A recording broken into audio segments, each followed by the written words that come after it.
if you're poor. Poor is not having an out. Look, you could ride around in a car, buying gas and eating ramen noodles and, smoking bad weed.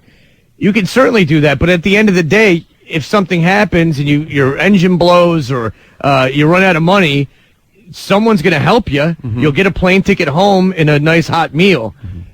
That's fantasy camp. It's like the rich guys that like buy Hobo magazine. I'm not making this up. They're like Hobo magazines where these guys like ride the rails and they're all, big businessmen. Now, has like the sad clown been on that cover as much as like LeBron has been on Sports Illustrated? They have like, all the advertising is for handkerchiefs and sticks. Hobo magazine. I swear to God. Harmonicas. I swear. Yeah. You got a whole page out of that. Right. There's a lot of sodomy stories and what have you. But no, I'm not making it up. It's this whole railroading thing. All right. So anyway, Rich was out at the Phish show talking to these horrible people. Matt, go ahead. Hello? Hey. Yeah. Hey, guys. Hi. Hey. I'm a Phish fan, and I'm nowhere near weirdos like that. You know what? Because you have no way. You are so narcissistic. You have no way of looking at yourself objectively. Well, I work every day. I don't make a lot of money, and I get everything on my own. I own my own truck and all that crap, and but I still like the band. No, listen. But I'm not going to spend like $300 on a one ticket. Yeah, there were a lot of guys like you. You just have bad taste, though. Right. I mean, there were a lot. There were not a lot, but there was about a third of the crowd were normal guys who just happened to like the music and didn't act like idiots and dress up in rainbow hats and sing about how great the sun was out. But they still suck. I mean, they're horrible people. I mean, you don't have to put I'm just a disclaimer on it. I'm being an objective journalist by saying, right. Okay, about a third of the people there were absolutely normal. Well, You're right. Normal, and probably they were dressed like they were going to go play golf. Right. Yeah. That's exactly. Those are the guys that, have done their 2 years on the road. And now they're just like, hedge fund managers that go to the Phish show to recreate things. Oh, I don't doubt that for a minute. Well, I think there was a lot of tea times at, where do they play? Where's the real nice course around Granite here? Links. Yeah, it was Granite Links. That's not what, is that, where do they play like the PGA events? They played Granite Links. Okay, Granite Links. All right. Yeah, there was a lot of tea times at Granite Links.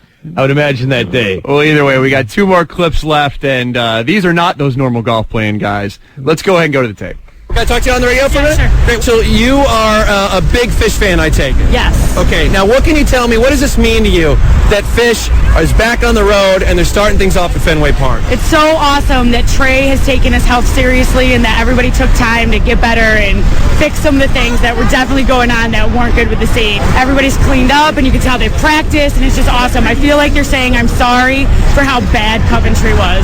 Now I see that you are, what are you wearing here? A homemade tutu for grown-ups. It's a multicolored tutu. Yes. And is that something that you made at home and you just especially for the show? I handcrafted this for the Hampton reunion. We had such a great time that I felt like I needed to bring it out again. Helps the energy of the crowd. Everybody loves a giant multicolored tutu, so it's just part of the vibe. Did you shave your armpits today? No.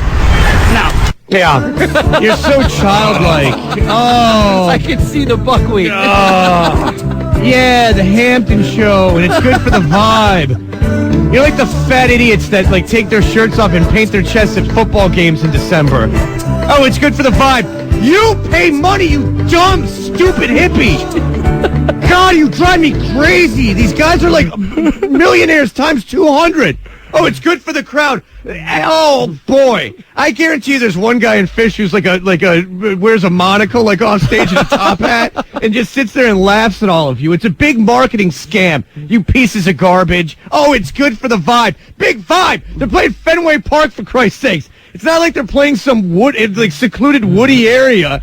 And then, oh boy, and then they're going to rock the Comcast Center. It's called the Comcast Center. Comcast is a corporation. Well, good for the crowd. Like anyone's going, hey, check out the chick in the tutu. I was having a really bad time. But now there's this hideous, unshaven mess of a woman in a tutu. I bet you she was fat, too. Well, of all the guys who were at the Phish show, of all the balloon huffers, of all the dudes dressed like Uncle Sam and dressed like cows and talking to walls, this guy was captain. He was the champ.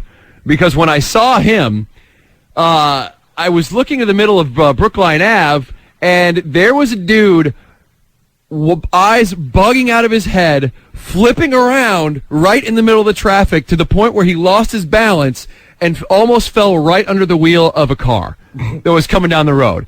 When he tried to get up, once again, flailing around on the ground, he sat up, and then because of something that was in his system, he threw his head right back onto the concrete, and smack, his head started bleeding.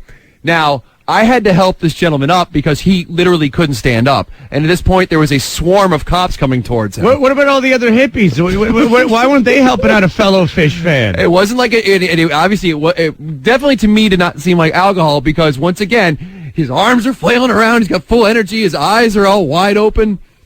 Let's go to the young gentleman who almost got arrested with the bloody head. Can we talk to you for a second? Love you, man. Cool. Tell me about the big reunion. How many? By the way, go start walking up to random guys and telling them that you love them.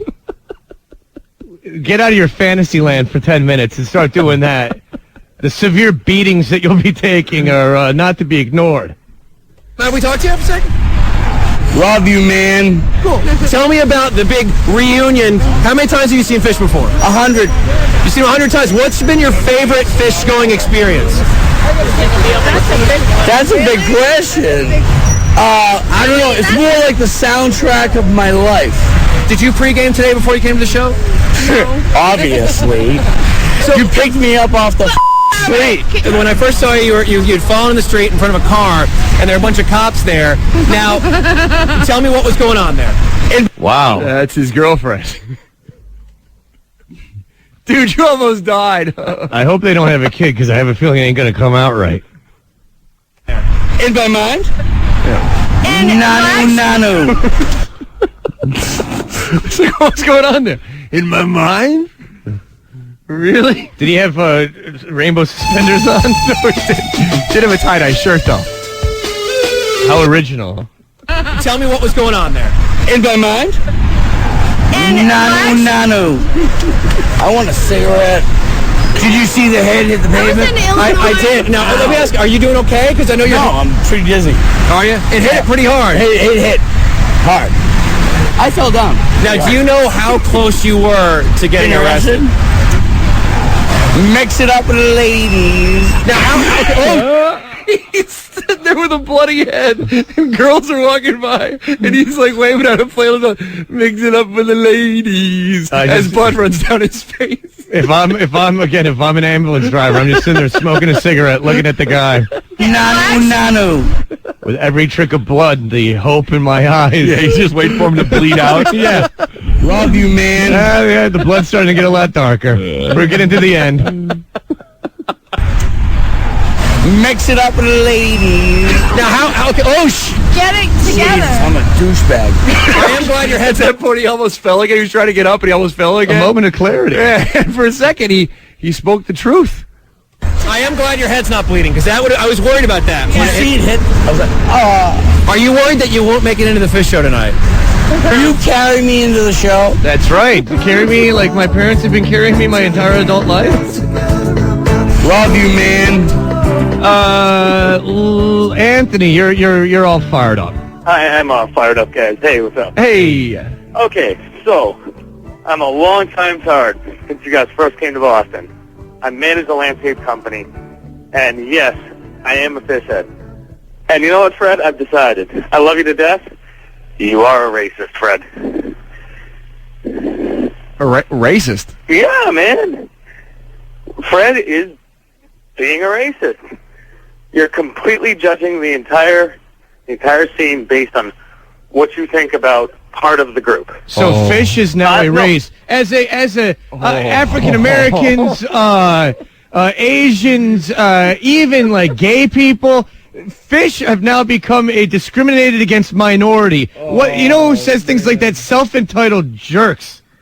Oh boy, you're a racist. Oh boy. Or maybe he's just his brain has been so fried that he literally thinks that they're all the same color. I don't know. I'll have to ask the one black Phish fan what he thinks of the whole situation. Megan, and look at these idiotic instant feedbacks. Megan from Gamehenge. Fred smells like roses and your fans are model citizens when they party. I know firsthand. Well, isn't that a witty retort to the Phish hate? And listen to this one. Grasshopper from the Brick at Fenway. No, if you're poor, you don't spend 2 months' salary on a first child's birthday that they'll never remember. When did I ever say I was poor? No, I don't go around. You know what? I don't go around in rags, touring the nation. No, what I do is I work 5 days a week, and I set up funds for my child and save enough money where if we want to do something special, we can. Nanu. It's called living. It's called being a responsible adult. That's a big question. Wait, you're like, I'm going around saying like I'm penniless. You hear me have a job every day. Mix it up with the ladies. Ian from school. Phish is coming to the Comcast Center F. I'm going to end up with these hippie freaks camped out of my front lawn. The only good thing that could come out of this is that I replenished my supply of nitrous balloons. Slinkies, yo-yos, frisbees with the colored lights. You know what I would do is I would allow all the Phish fans to park on my property for $1,000. Yeah, I usually have the yo-yo. I like yo-yos. This is Slinky.